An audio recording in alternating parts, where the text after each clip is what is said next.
Welcome back to another International Survivor recap show on Reality Pop. I'm your host, Chris, and with me is Riley as always, and we're joined by a very special guest today, Geoff from Survivor, Island of Secrets in South Africa. Geoff, how are you today?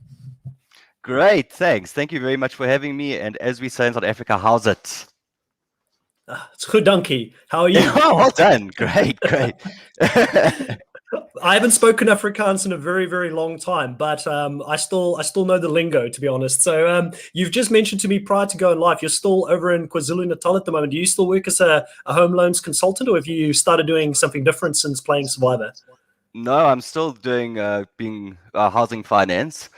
I'm never going to leave it. They'll have to beat me out with a stick. At the moment, I'm working from home, but I don't think that's going to change anytime soon. Have you done that for a long time, or is this something that you got in sort of recently? The reason I ask is if you were to move to New Zealand, you'd make an absolute killing. Yes, maybe I should consider that because at the moment things are a bit tough here in South Africa. No, I've always done it. I started in the same company that I'm at in 2006. So I've been there for a good 15 years already. Okay, yeah, like listen, New Zealand's going through a massive housing boom at the moment, and I think Australia, Riley being over in New South Wales, Sydney and Auckland, the two, like I'm in Auckland, Riley's in Sydney, both of these cities, like I bought a property, my first property about 6-7 months ago, and I've had a 28% increase in my property value since I bought. It's just going through an absolute massive boom at the moment, and like, I mean, house prices here, if you compare them to South Africa, is pretty ridiculous. Like your average house in Auckland would be probably close to like $800,000 now, close to $1 million, to be honest. So you make that conversion over to rand, it's about 10 times, 11 times. So you'll make some good money on your commissions if you were over here. Oh, there we go. You've sold me. I'm on my way. There we go. Hop on the first flight. Up on the first flight, yeah, they just got to open the borders again, and you're more than welcome. You just let me know if you need a place to crash. I'll sort you out. There's no issues on this side. Now we do still do braais. We've still got South African shops here and everything that you get in South Africa as well. So you won't miss your biltong, your droewors, or anything like that. It's all over here as well. And the rugby used to be better than South Africa, but it's not better at the moment. I'm actually enjoying it because for years I was getting a lot of grief and a lot of stick when I first moved here because we kept losing to the All Blacks. Shucks. Now, Geoffrey, getting into Survivor, I'm quite interested. You kind of talked a little bit about your casting process and what you went through to get onto the show. How long did it take for you when you first applied to actually get onto the Survivor South African franchise? This most recent one? Yes, the most recent one that you played. Talk us through the journey. How long did it take you to apply? And I've been trying for years. Pretty much since the first season, I've been trying to get on. Didn't have much luck. The one they did live open casting, I'll never forget it. I stood in the queue from 3 o'clock in the morning, drove to Durban from Ladysmith, which is a good 3-hour drive, sat in the queue, walked in. LaRue looked at me and said, "You know what? Not today." That was it. I didn't even get a chance to talk. The second one, my video submission wasn't so great. This last one, I was very lucky. The process is much longer than a person would expect. There's obviously a lot of hoops and things that they've got to jump through just to make sure that you're a suitable candidate. You've got all your medical checks, your psychiatric evaluations, and those types of things. So I think it was probably a good 3 months of stress before I knew that I was finally cast. And just when you think, okay, this is the last little bit of the hurdle, they phone again and they want another interview or something along those lines. Luckily, they didn't do to you what they've done to some of the US survivors where you think you're still interviewing and then the game starts and you've only got the clothes on the back of that you've actually got going into the interview. I think they did it in Pearl Islands. In any case, people went with proper clothes for an interview and they ended up actually starting the game. Oh my goodness, no, I don't know if that would have worked for me. The process of choosing the clothes that you're going to take with, I really should have thought it out better because I know Sipe on day one came in that like jumpsuit thing, which doubled up as a blanket. That thing was hot commodity. I'm telling you, she lasted so long because people wanted to sleep under that thing at night.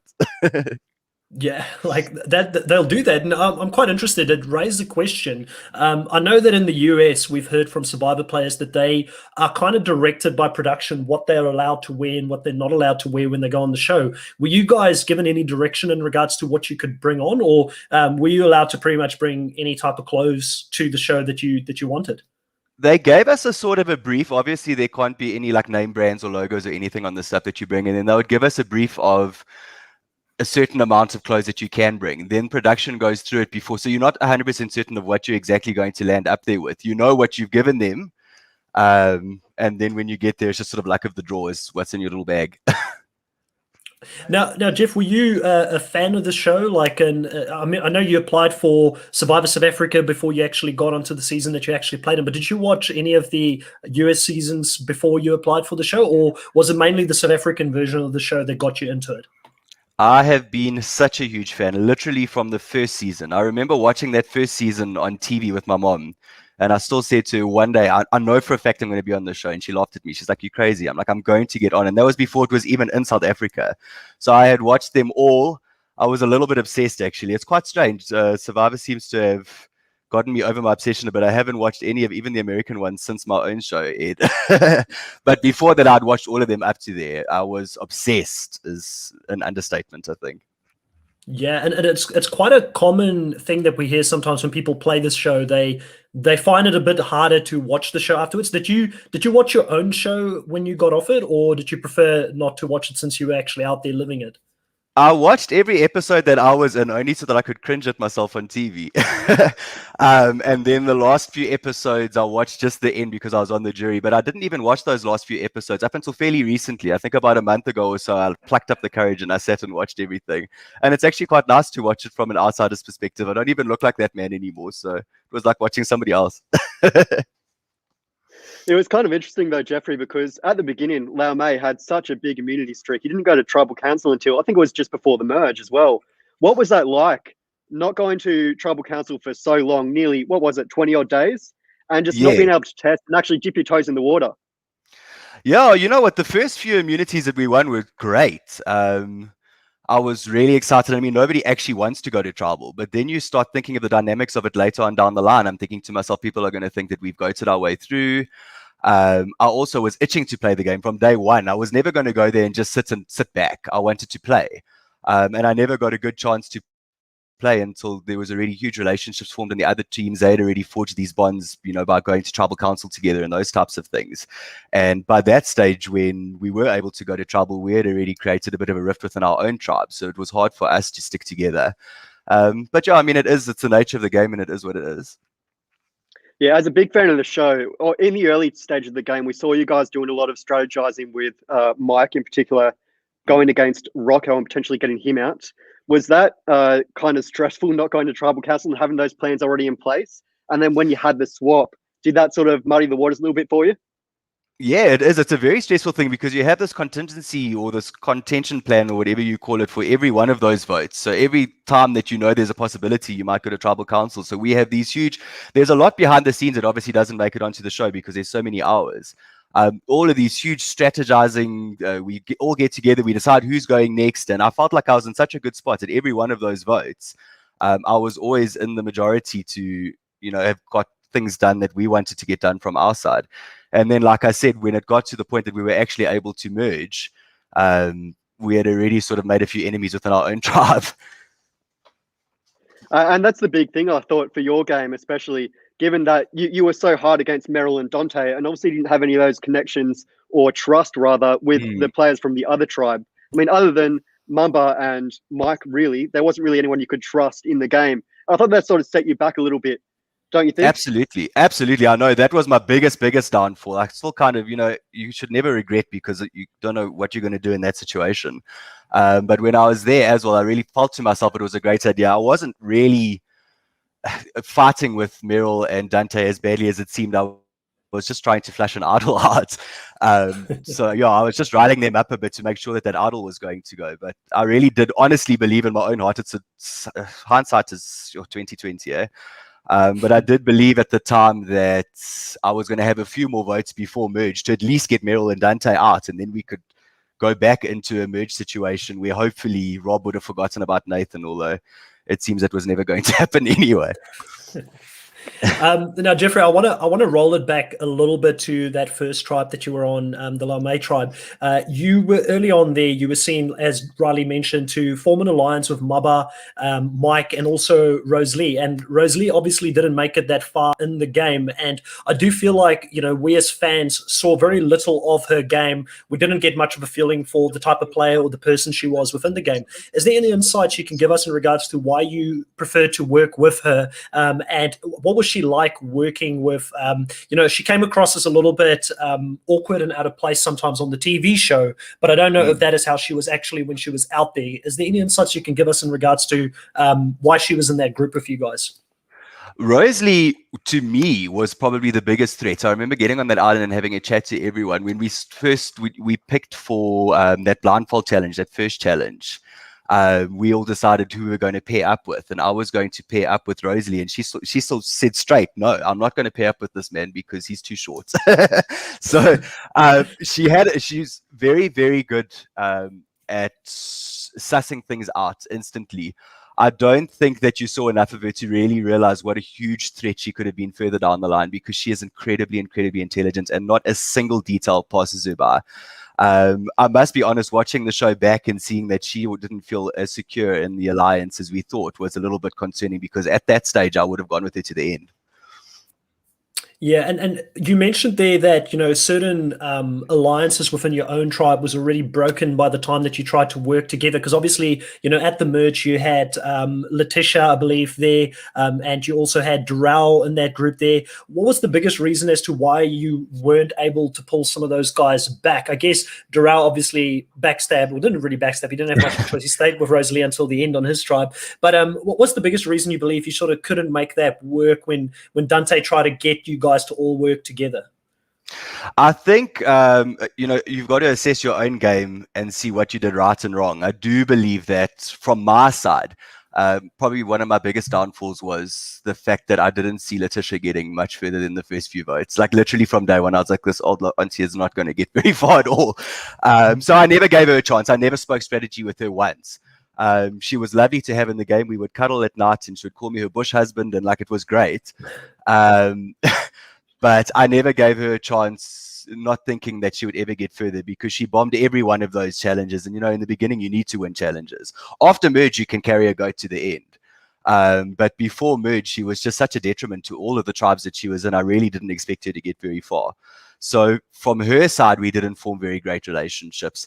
Rocco, we didn't give much time to. He did try and approach us in the beginning. Durrell, I think, everyone thought that they could have gone with Durrell at some point in the game.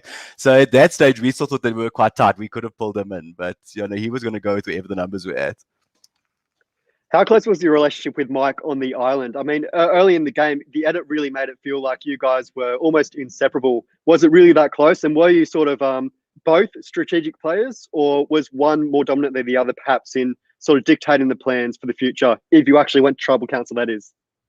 Yeah, well, it's actually very, very strange, because I went into the game. A person goes into a game with a set of rules. Everybody does. You play the game a million times before you actually land up on that island. And before I got there, I said to myself, don't form emotional relationships. It's just a number. Be their friends. It's great. If you need to stab them back in the back later, do it without even flinching. I must be honest, after that first night, because one thing you don't see in our season as much as it really was is it literally rained 24 hours a day. For the first 24 days that I was on the island, it literally rained incessantly from sunrise to sunset. So you're freezing and you're cold and you're miserable, and you form these ridiculously tight relationships with people. It almost borders on something crazy. And Mark and Bubba both, literally from about the second or third day, I was great friends with them. I've really got so much respect and time for them. So it did land up being in a situation where I actually would have gone to war with those people.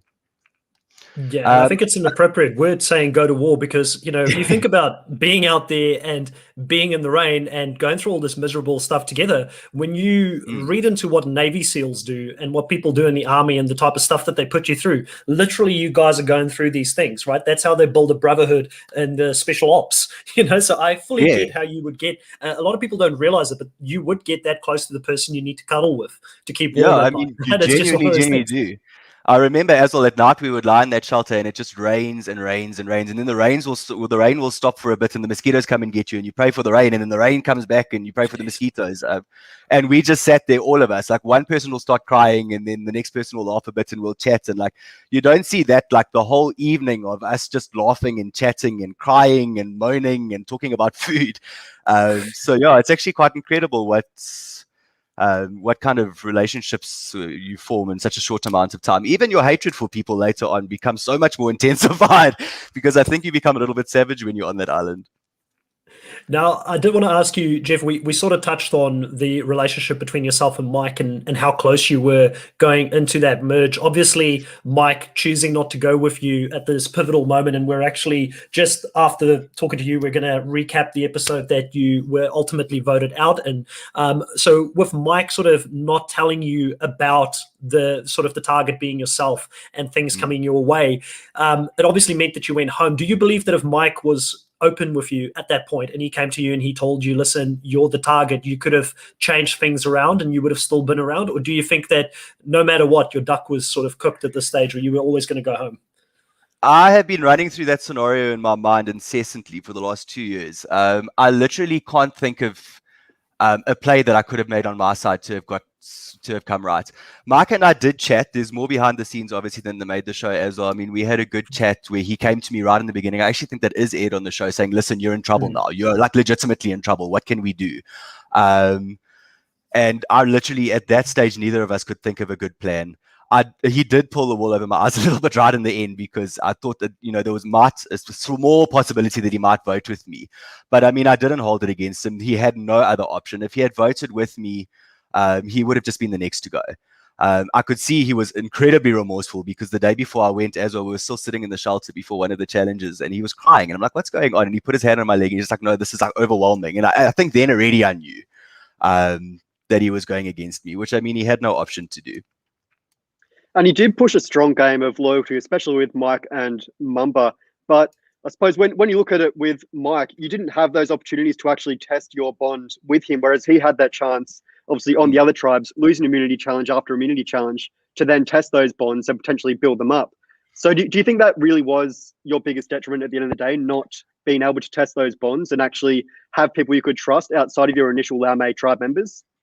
I really do believe that was our biggest downfall, the fact that we weren't able to go to tribal council. I mean, obviously we got to make it that far. And I was always going to be slightly controversial. So I don't know how much further I would have made it because I'm going to make enemies as far as I go anyway.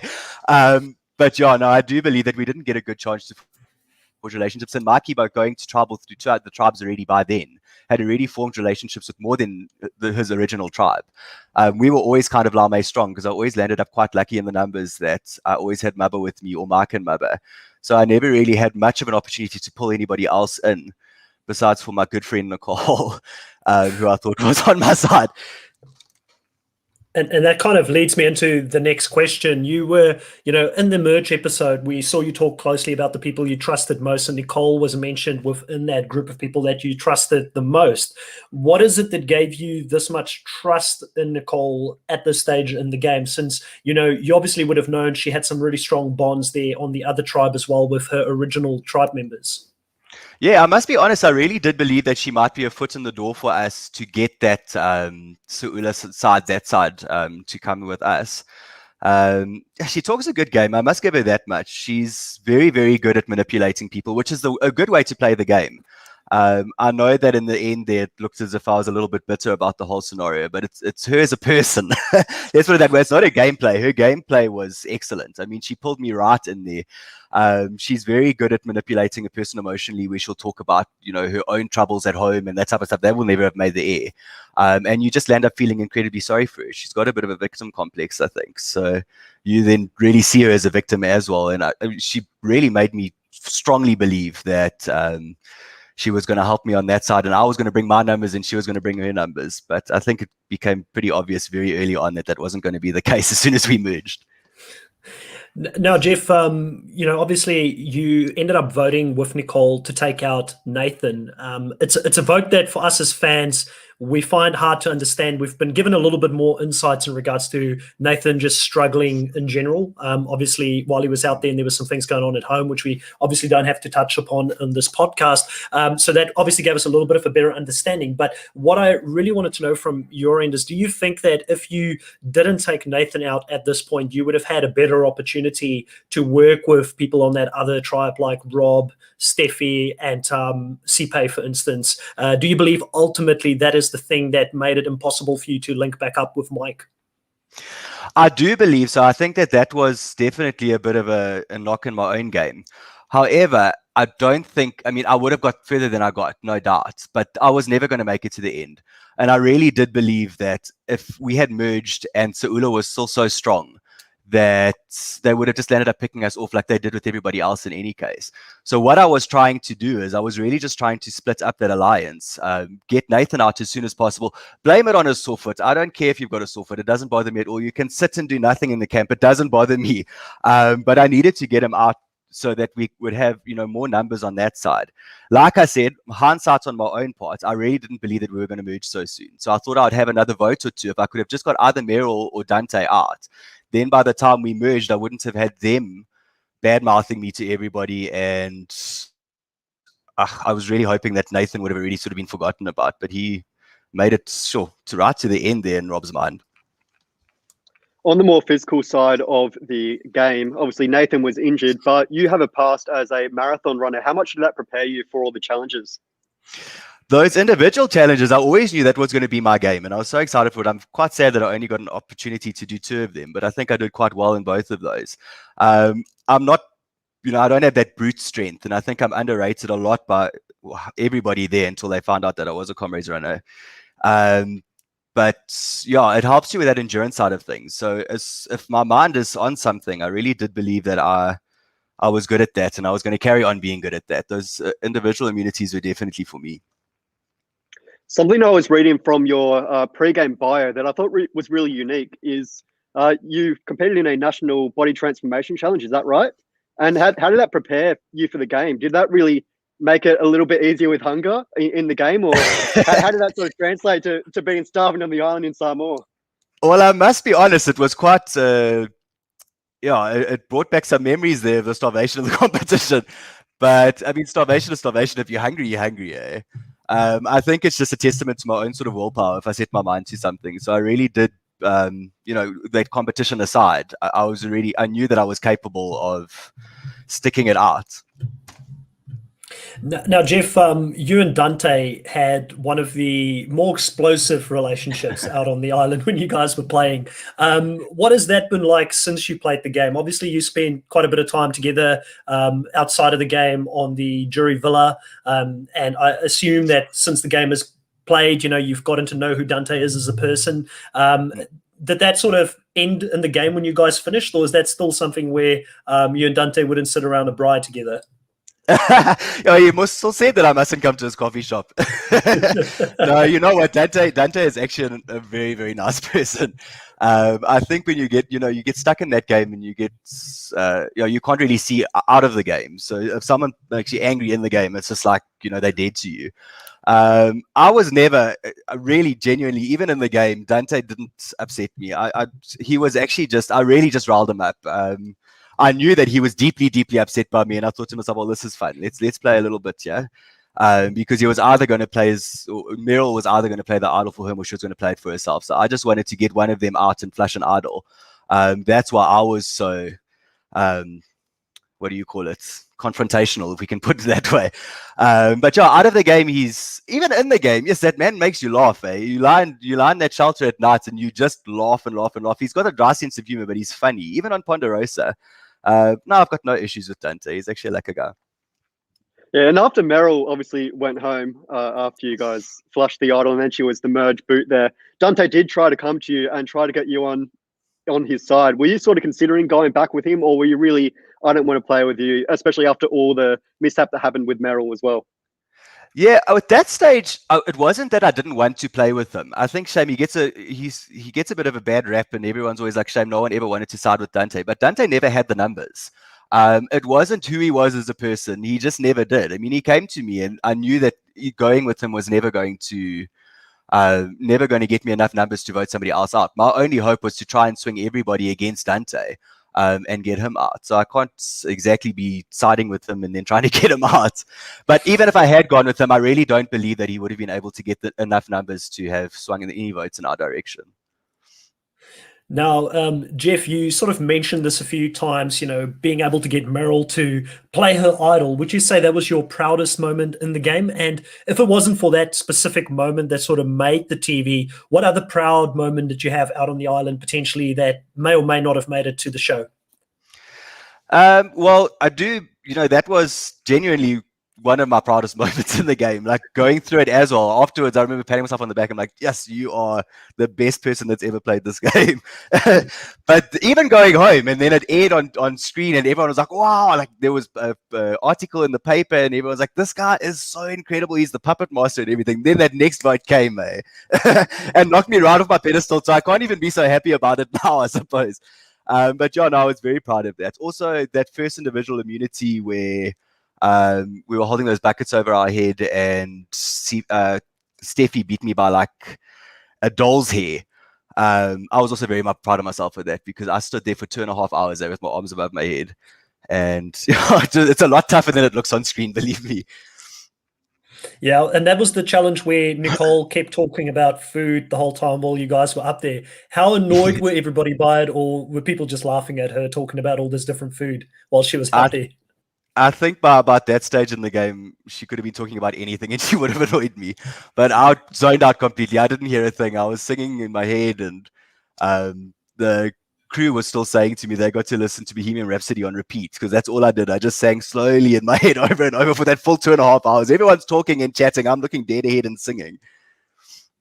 No, fair enough. Now, Geoffrey, I'm going to ask you the next question, which might be a little bit spoiler related for people. So I'm going to give a 3-second countdown just in case anybody wants to drop off the podcast and not listen to this, but, forward back in a little bit later on if you want to hear a little bit more about the episode. But I'm going to go 1, 2, 3. Jeff, you ended up voting for Rob in the end, not Nicole. And I think you've mentioned quite a few times here why you didn't, and you were pretty straightforward in regards to it in the final tribal council as well when you placed that vote. Have you ever had regrets in regards to who you've voted for, or are you still happy that your vote went Rob's way? Absolutely no regrets at all. I don't like to butter anybody up, especially we know Rob's got a bit of a God complex, but he honestly deserved to win. Out of, I think, all of the shows internationally and South Africa's one, he was one of the better players. I would have been doing the game an injustice. I would have been embarrassing myself if I'd voted for anybody else. Rob deserved to have won. I can't think of anybody that he could have been sitting up there with that he wouldn't have won against, unless it was Mark, but that would have been an emotional decision. Yeah, well, I was going to say, as a fan of International Survivor, I do think that your vote was a good vote. Not that I don't think that there were other people who didn't play a good game out there, definitely, but Rob definitely is a well-respected winner in the international circles and makes it pretty high in some of the superfan rankings as well out there for any version of the show. So definitely feel proud about the fact that you're not a bitter juror, because I know you tried to work with with Rob a few times there towards the end, and he was telling you sweet nothings and still ended up voting you out in the end. Yeah, well, Rob, that's what makes Rob such an exceptional player. I'm actually still not quite sure what he did. I don't know if he knows voodoo or because those eyes, it's those eyes. Because people were scared for him from day one, right from merge. I mean, there's so many people in that game, and I still had to go with my tail between my legs to King Rob and say, listen, please help me. So, I mean, you've got to respect that gameplay. Yeah, you weren't there with Rob in the game too much. Obviously, you were only with him after the merge. But did you really see that he was starting to take control at that point? Were you sort of sensing that he was taking over the game, or did you still feel that you were sort of on level playing field there with him? Oh no, at that stage I knew it was Rob. I knew it was Rob alone. I mean, obviously I don't think anybody expected him to win because he was such a major threat. I thought he would be voted out. But yeah, no, he was, even around camp, it was quite, I don't know, it just felt strange around Rob. Like even me, and I'm not a person who's easily intimidated by people. But yeah, no, it was clear who the boss was there. I think it might have been you, or it was either you or Dante that said in a confessional that when you look into Rob's clear blue eyes, you just feel like he's in complete control. And it's almost like he takes over you. Is that sort of what it's like on the island? It really is. It's incredible. That's this what I'm Greek saying. god with these beautiful eyes. I just don't understand it. It's the strangest thing because actually, even in the jury, when we were in the jury, we'd be on Ponderosa, we'd be having a few drinks before the jury, and we'd all be chatting, and everybody's slating Rob. He's such an arsehole. We hate him. He needs to go. He has to be the next to go. And then we sit there. By the end, I'm still angry with Rob. Everyone's like, "Oh, he's great. He deserves to win." I'm like, "Come on, what's going on here?" No, he's very, very good. He looks at you with those eyes, and you're done. As someone that used to watch the show, the US version, how do you think he would go against some of those bigger US players, do you think? I don't see a difference at all between the two seasons, casting wise as well as production value. I'm so impressed, especially this last season. They literally just get better and better. I know that there's a new season coming up, which I'm very excited for as well, because to me, I wouldn't even be able to tell the difference besides the accents if I were to be watching it on TV. Now, Geoffrey, I do have a question for you. You mentioned here, that, and I fully get it. Listen, I've spoken to Rob once on a podcast, and I was like, I immediately got, this is why he won. So he's a really nice guy. He came across really nice, and you just want to believe in what he's saying when you're looking into those eyes, like you said. So I fully appreciate it. Now, why do you think the vote was so close? Because Rob was quite a dominant player throughout the game. He's someone that is seen as having had one of the best games ever in any international or US season. But still, I believe there was one vote in the end between him and Nicole. Why do you think it was that close at the end? I have no idea. I do believe that I voted for the right person. Every single Nicole vote that came up, I almost died on the stage there.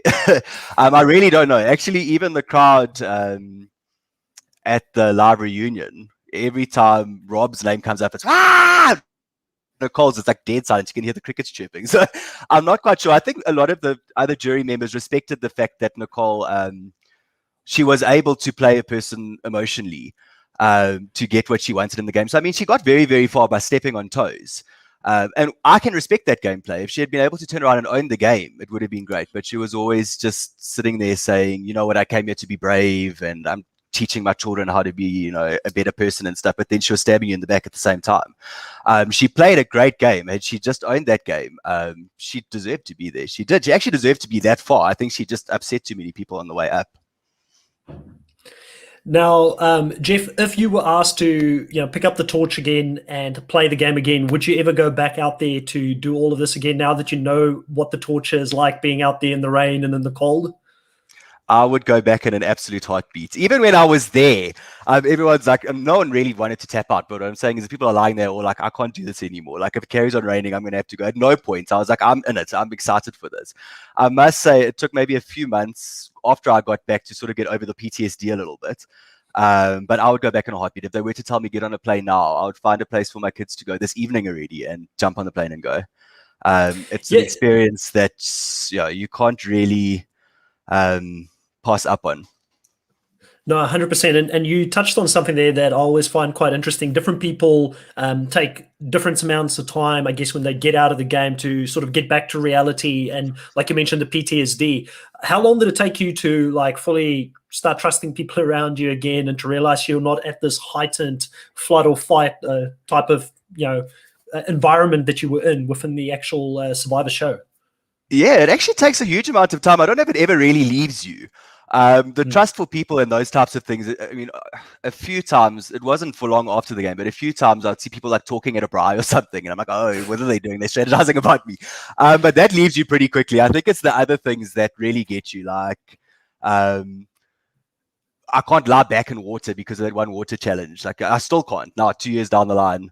If there's a fire in the dark, I don't like to go stand by it. That type of stuff. Like, it sort of stays with you for a long time. But you realize very, very fast after, actually within the first 5 minutes, your dignity comes back on when you're on Ponderosa, once you've had a good shower. And even the people that you hate on the island, you realize they're just people at the end of the day and it was just a game. So I don't think that really gets you for long. Well, not me anyway.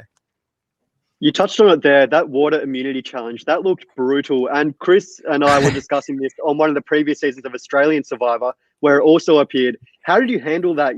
Did you actually have a method there? Or because it really is a mental battle there to just try and stay alive when everything is telling you to go and get off the get out from under the cage.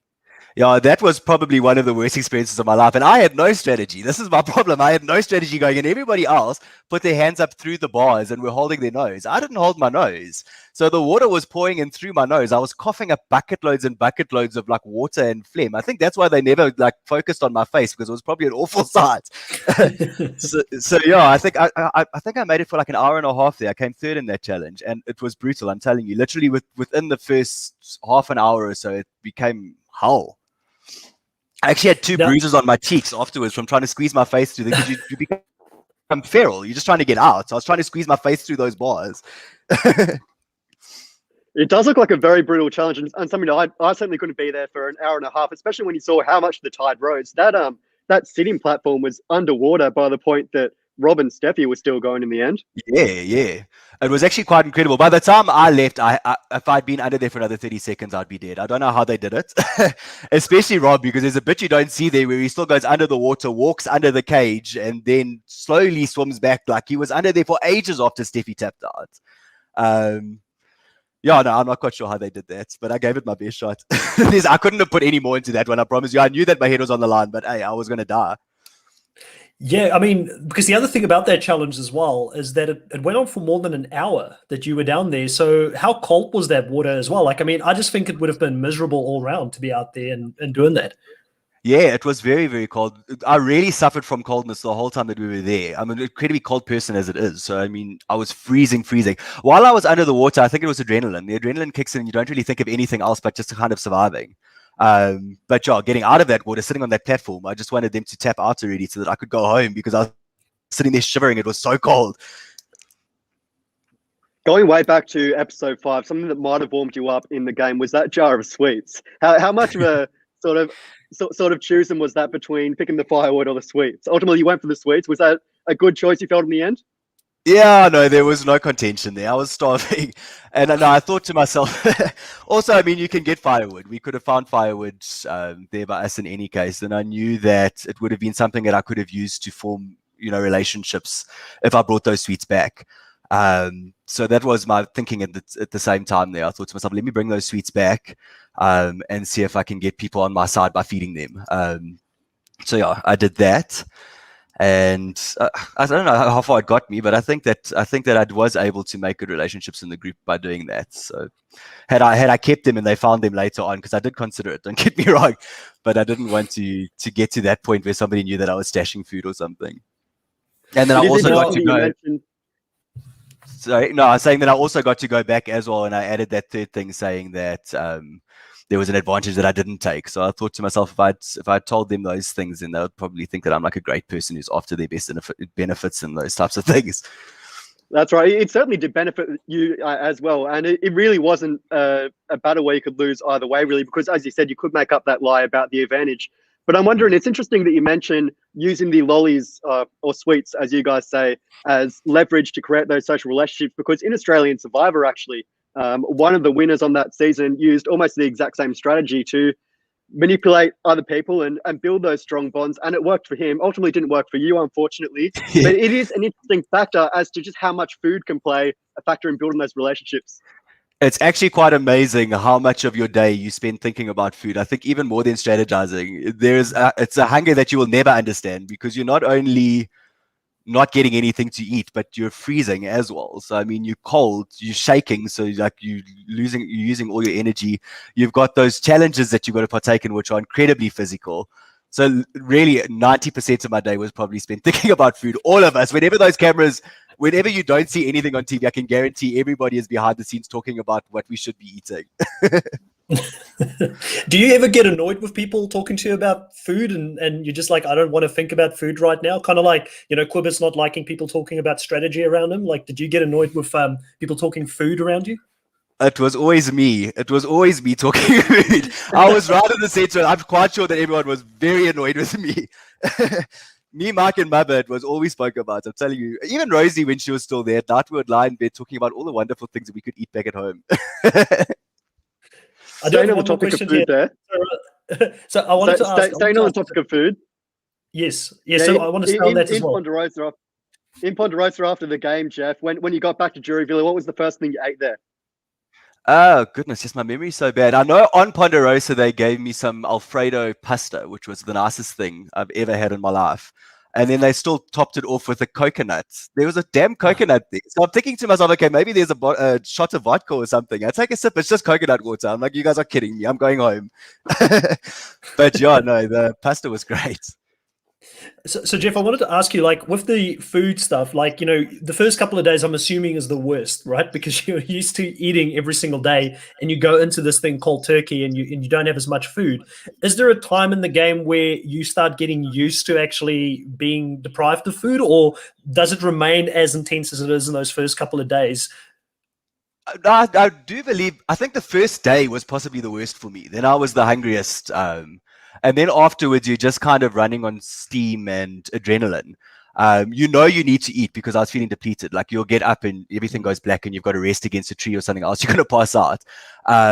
But yeah, I think you do stop thinking about actual food. You just know that you need to get some sort of nourishment in. And I mean, we suffered. I think it was the first 8 days that we didn't eat a scratch of food because we couldn't get a fire started. So it was wild. Yeah, it is intense. Now, Jeff, last question for you. You've been a great guest here on the podcast. Is there anybody that you're still in touch with in this season? Have you kept in contact? And is there any other Survivor seasons that you potentially have reached out to other Survivor players as well? I've been chatting to Rick Devens a little bit. What a nice guy. And I'm still like, it's so funny because I was on the show and I'm actually still the biggest fangirl in the world. Like if I get a message from him, like, oh my God, it's Rick Devens. But apart from that, no, not many of the other international guys. I'm still in contact with a lot of the South African people. Mark and Bubba will be close friends for the rest of eternity. I consider them right at the top of my favorite people. So we still keep in contact quite often. Every time I go to Durban, I try and make a plan to see Mike. He's got a beautiful house on the coast there, so it's a nice little holiday home for me. But yeah, no, we keep in contact. I've got no ill feelings towards the majority of them. Oh, that's good to hear. Well, put in a good word for us with Mike and Maba. We've been trying to get a hold of both of them. They're a little bit hard to get a hold of, but we'd love to have them on the show if they're willing to come on. Obviously, I'll have a chat to Mike. His favorite thing in the world is talking about Survivor. I can't imagine he doesn't want to talk to you. Because when I get a phone call from him, I know I'm like, there goes a 2-hour conversation about Survivor. Riley, anything else there from your end? Yeah, any last things there to mention, Jeff? Any social medias you want to plug there? No, just my Instagram, at Cooke-Tonnesen. And then apart from that, that is it. Great. Well, we'll put that into the description for this video as well. Jeff, it's been absolutely fantastic having you on the show. You've been a great guest. You've given us a lot of tidbits of things that we didn't see on the episodes as well, which, believe it or not, the super fans want to know all these things. Even if it's how long did it take for you to get used to not having food, all those kind of things is interesting to people who are thinking about potentially going out there and doing what you've been able to do to go out there and play the game. And, from my side, and I think probably from Riley's side as well, if there is ever a second chance or an all-stars type of season, we'd love to see you back out there. I did feel like you had a lot of potential personally. I just feel like you got outplayed by a player that was very dominant this season, and things didn't. And like Tony Vlachos is considered the best player to ever win, but he's also gone out first before. So it shows you sometimes, depending on how the cookie crumbles, you might go far or you might not make it as far.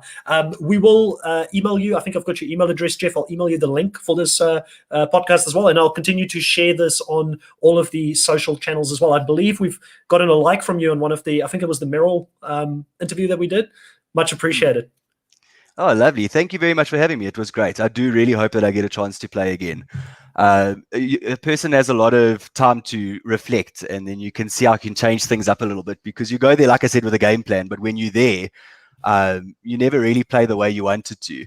But now, having been there, I know what to look out for the next time. So I think that I'm going to smash it if I get another chance. Awesome. We'd love to see it. Jeff, nice having you on the show. Great. Thanks a lot. It was nice to chat to you guys. Keep well. See ya. All right, so there we have it. We had Jeff on the show talking about his experience on the show, and seems like an all-round really nice guy. It's a shame we couldn't get some video footage there. He had some issues with his camera, but definitely the voice was recognizable. It was Jeff that we spoke to, and he knew too much about what happened out on the island. How was that for you, Riley, talking to Jeff on the Absolutely. show? Lots of great insights as well, especially into the food and the weather. I mean, Geoffrey really touched on it all. And it's a shame we didn't see too much of him in the edit because he did seem like a big player. And as we discussed there with Jeff, I mean, just not being tested at Tribal Council in the beginning of the game really set him back in building those bonds. But great to see Jeff and have a chat with him today. 100%. Now, Riley, what we're going to do is we're going to touch on anything that we didn't talk about in this interview / recap with Geoffrey. And there is quite a few things that happen here. I really feel like this episode was and I feel like I've been saying this now for 3 episodes in a row, but it feels like this was probably the most dominant episode by Rob so far in the whole season. Yeah, that's right. And he's really formed this Shake and Spit 7 alliance. And he's actually bringing in Jarrell and Nicole now, trying to bring them back into the fold and create that level of trust there. And potentially even maybe take out some of the 7 alliance and bring Nicole at the end. He really is starting to come out of his shell and obviously dominate not only physically, but socially as well. And we did see a lot of that there in this episode where he really dictated that vote in getting out Geoffrey from this game. Now, Riley, are you someone who dabbles a little bit in the stock market at all? I am a little bit, yes.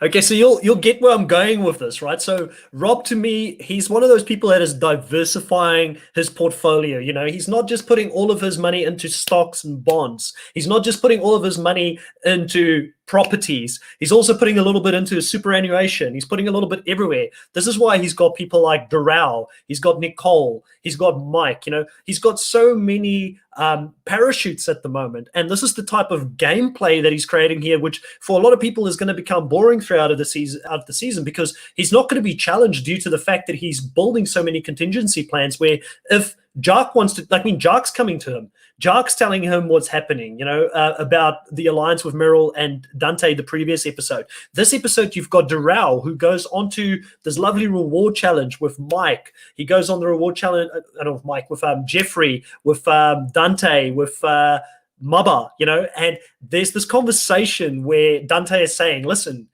we are going to get picked off, you know, and we need to start grouping together to be able to take the king and queen and Rob and Nicole out of this game.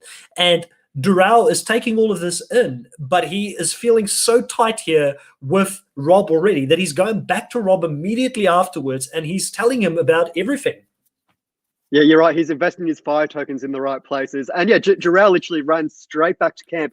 Rob really is playing a great game. It does remind me of another Rob from Survivor, obviously, Boston Rob in Redemption Island. He does play a very similar game, almost Godfather-like. And as Geoffrey mentioned in the interview there, just when you look into his eyes, you just feel at ease and you really just have to vomit everything out to him and tell him what's going on. And that's exactly what Jarrell has done here. And just gone back to Rob, revealed everything, and ultimately it didn't end up working out in Geoffrey's favour, being unable to get back Mike's vote, obviously, because Mike was obviously outnumbered there. And not able to really move. It was a good move from Mike, though. I thought, even though he betrayed his most loyal of loyal allies in the game, he's still got that contingency plan, as you say, that parachute with Rob Bentele that he can potentially fall back on if he does need to maybe get out of the situation he's in with the former Lau main members now just being Mumba and potentially pivoting his focus back there. So I think it was an unfortunate move that Mike had to make, but a good decision for his game. But ultimately, as he said, Rob really is dictating this game. And also Dante, though, I thought was an interesting character to look at in this episode, how he was trying to get not only Geoffrey on his side, but also trying to get into Rob's pants as well and try and play with him in the game, really playing both sides and ultimately not really landing anywhere there. Yeah, it's interesting with Dante because I feel like Dante was never going to go Rob's way. Like he used it as a threat when he was talking to Geoffrey and Mubba, and Geoffrey obviously was put off by the fact that he said, this is coming across as a threat. It's not coming across as a friendly, we want to work together kind of scenario here. But I don't feel like Dante really at this stage in the game really wanted to go to Rob and Nicole because he realized that he would be number 8 or number 7. Probably doesn't know there's a 7, but he knows he's quite low on that totem pole if he does go over to Rob. And I think the place that made this abundantly clear is where Rob goes to Dante and he tells Dante, listen, I'm gonna write something on the parcel tonight and it's gonna be, his name is Jeff, and you'll know it's from me. And Rob thought, because he's getting his way with everybody throughout this game. He's be able to manipulate and make Mike feel like he's his new Nathan, make Jark feel like he's potentially in there, make Quibus feel that way. Every single person there feels like they're his next Nathan.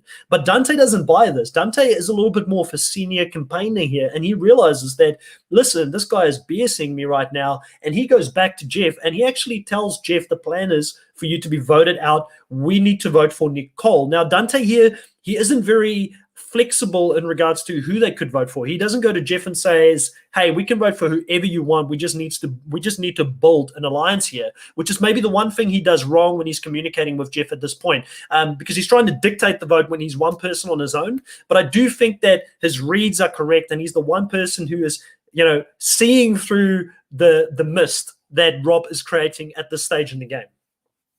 Yeah, that's right. Rob really does have all those safety nets there. So really, if someone goes against him, he's got a million people that he can trust in this game to go to the end there. He really is pulling out all the stops and playing the perfect game. But you're right in identifying that Dante is probably the one that is really rallying against him. Another point I wanted to touch on, though, was Letitia, and particularly how Mike responded to Letitia, saying that she should be the next person voted out because of her poor performance in the reward. And Mike says to Letitia that we can't, not to Letitia, he says in the confessional that he can't afford to have Letitia asked to be voted out of the next tribal council, because that then takes away one more tribal council where they can potentially create a blindside or create a big move. So he really does try and talk with Letitia and try to get her to quit, but ultimately see that Letitia's life experience at this point, she's not going to quit. She's going to stay in the game, and it almost woke her up and made her realize that she should be here and she should keep going no matter what, and that everyone had her back at the end of the day. Yeah, and just to tease it in here, if you're still one of those few people that are listening 51 minutes into the podcast, Letitia will be coming onto the podcast. We will be talking to her. I got a hold of her, and she gave me a lot of grief immediately. She said to me, Chris, I'll come on the podcast and talk to you on one condition. You need to do it in Afrikaans. And I said to her, listen, I don't know how that's going to fly if I did it in Afrikaans. There's a lot of international people that are listening to it. I haven't spoken Afrikaans all that much in a long time, so I might not be as fluent at it. But you know what? I will try and make it work. And then she came back to me and she said, Chris, I'm just breaking your balls. I'll come in and do it in English. So it was a great little interaction with Letitia, and I got a little bit of a feeling for the type of character that she is. But I do respect the fact that she decided not to quit. She realizes that that's not going to look good on her coming out there. She's taken the opportunity away from other people to play the show. I respect her heart in saying that she's going to go through and play the whole thing.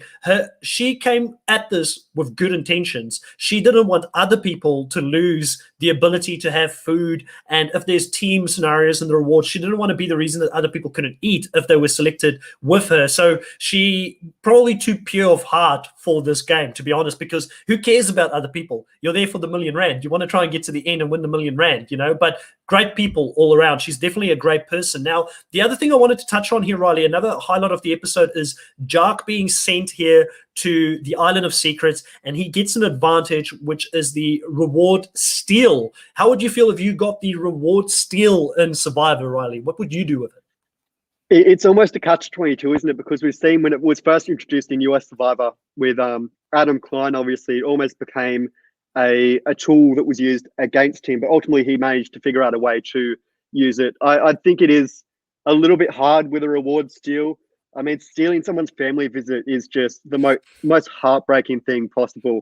I do think it is obviously a great advantage, especially if it's later in the game and you potentially get maybe a big meal to prepare you to win more immunity challenges down the track. But certainly I think it could potentially be a little bit of a catch-22 here.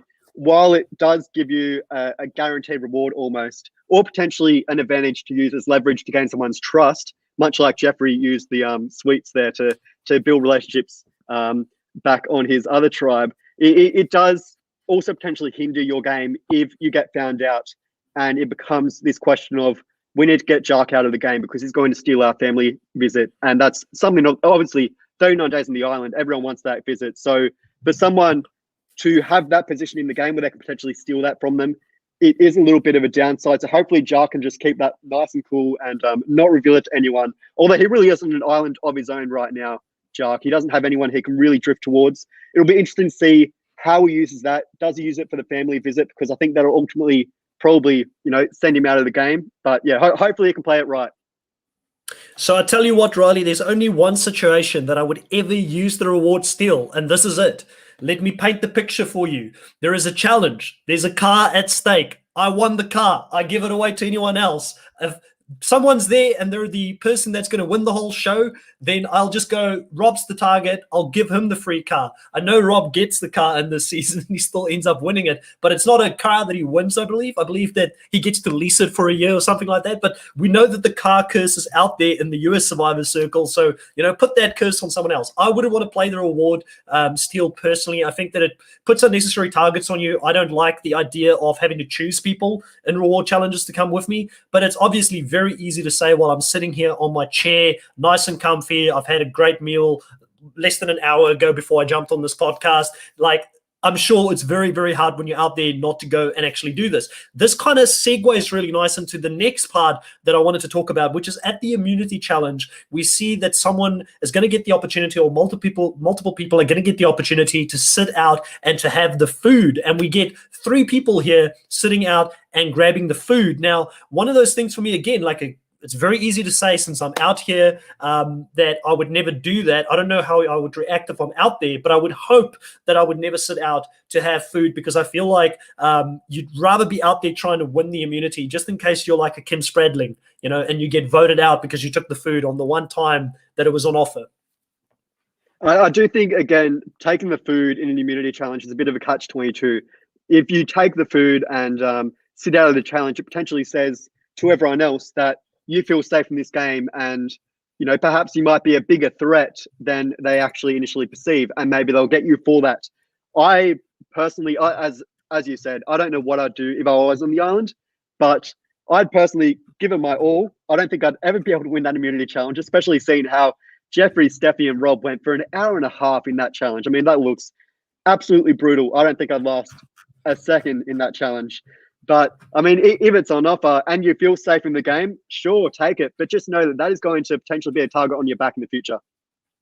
Yeah, and looking at this challenge, like you quite rightfully mentioned to Geoffrey, we spoke about it not that long ago in the Champions versus Contenders 2 season for Australia. But this one seemed even more brutal, because when we looked at that specific challenge, obviously you had David out there who had the Wim Hof technique, and he had the hands out there kind of creating a little bit of a snorkel, but his hands seemed to still be outside of the water for most of that time. And this one, I don't know if it was clever editing or if they were actually submerged for large portions of this time, but it looked like the water was a lot higher. And to me, to be honest, I'm surprised we haven't had someone seriously get injured, or like a medevac situation happening with this type of challenge. It seems like it, and again, I want to sound soft, I mean, go out there and do it, but I wouldn't want someone to get hurt or something bad to happen. This seemed like it was pretty dangerous at one point, with them being fully submerged down there. And Steffi, being the absolute athlete that she is, really pushed Rob on this one as well. And she nearly won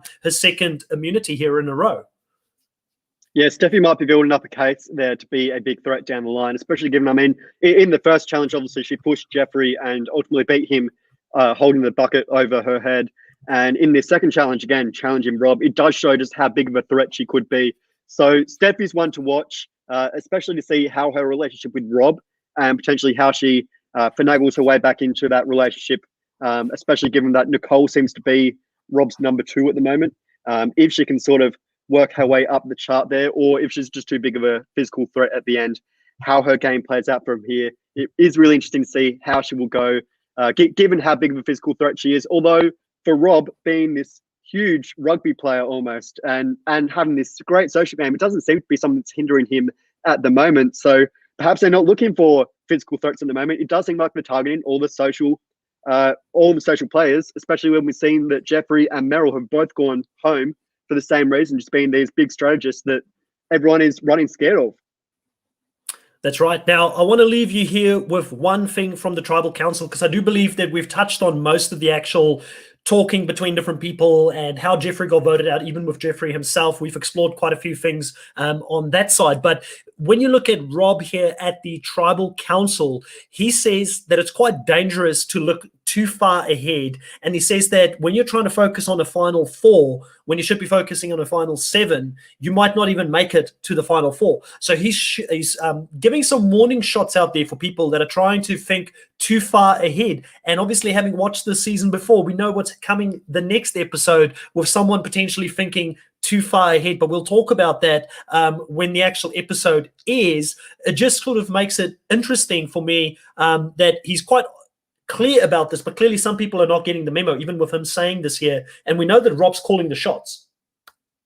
Rob is playing a very a game ruled by fear, almost like The Godfather. And I do think Boston Rob is the best comparison to Rob Bentele in this game. He really is ruling by fear, and he has this massive alliance around him. He's making sure that they all trust him.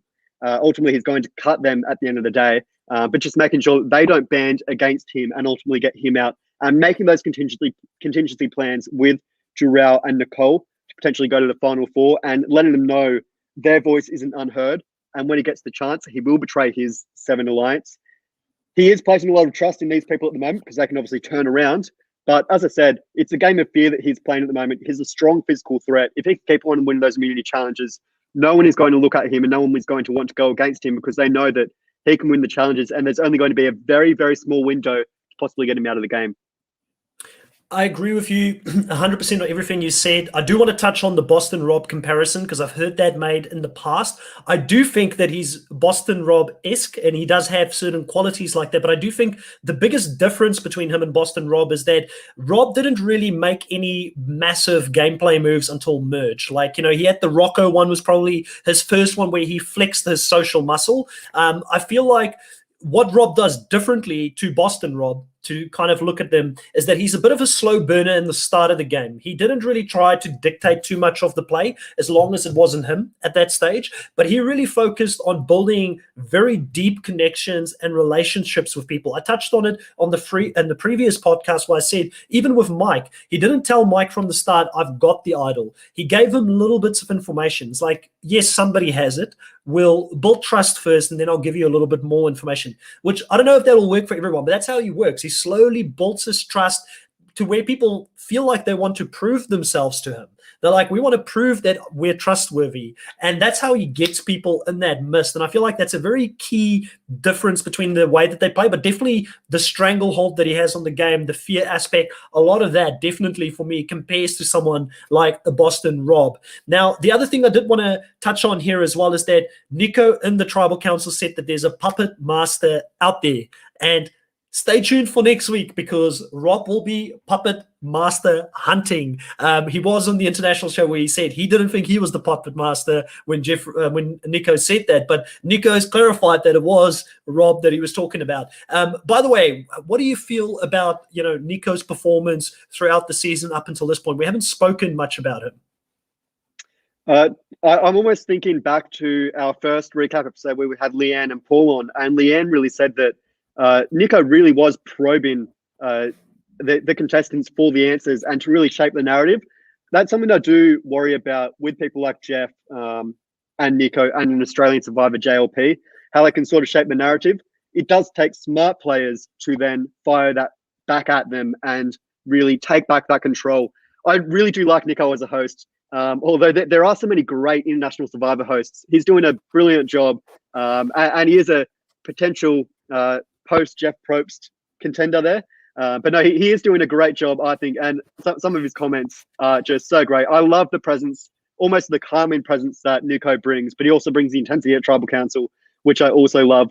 Really putting that out there and potentially putting the question out there as to who is controlling the game. And as he said, Rob said that it isn't even him. He didn't think it was targeted at him, but ultimately it is. But it does make people question where they stand in the game. And I think that's the role of the host at the moment. They're really getting too involved in final Tribal Council, where they maybe should let the contestants have more control. But ultimately, it does add another layer to manage your Tribal Council answers and really think about what you're saying at Tribal Council and potentially how that can look to all the others that are sitting around you.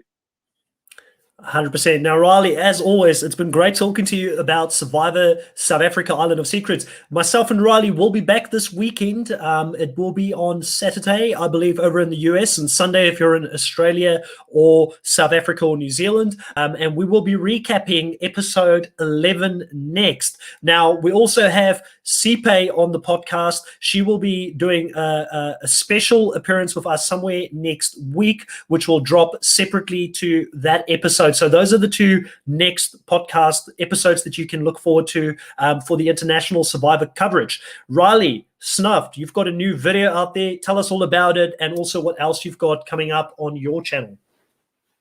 Yeah, we're continuing on the journey of talking about the greatest winners of all time in US Survivor. We just posted Tom Westman's journey to the title of Soul Survivor today, and we'll have Danny Boatwright coming up next week, and obviously slowly working our way towards the eventual winner of Winners at War in season 40. Hopefully we can get there before season 41 goes to air, but also something to look forward to this week as well. We always talk about who will make a second chance appearance, but this week I'm going to be casting a third time's a charm season. People who have appeared 2 times already and haven't won the game, and maybe they can do it on a third time. So that's something to look for over on my YouTube channel, Snuffed. Nice. I'm looking forward to that as always. Now, on this channel, we've got more Survivor International dropping with a special interview with Pia Miranda from Australian Survivor Champions versus Contenders 2. That will be dropping at some stage tomorrow, but I believe it's at the same time as the Survivor Buff, so I will have to pre-record it. They will be going live around the same time. And then also, we're going to have more Survivor content hitting you this weekend. If you're in the US, it will be on Friday. If you're in Australia, New Zealand, or South Africa, it will be on Saturday. I'm going to be hosting the Reality Pop's first ever annual Survivor Trivia. Riley will be there as well. He'll be a contestant. They thought, let's not make Chris do the show here. We'll let them rather host it. You know, I want to give other people a chance this time around, Riley, but maybe next year I'll challenge you. All right, well, we'll see how I go. Hopefully I do well. I just got to study up. No, I think you'll be 100% fine going into this. I think you're probably better placed than most since you've got a pretty good understanding of all shows of Survivor. Now, guys, if you like this type of content that we're doing out here, please subscribe. Hit the subscribe button. We're closing in on 600 subscribers. We've got some targets to get to 1,000. I am pushing Adam very hard for a special event if we hit 1,000 subscribers. So hopefully we can bring something really special that would be worthy of that subscription for you guys. As always, it's been great talking to you, and see you next time. Bye.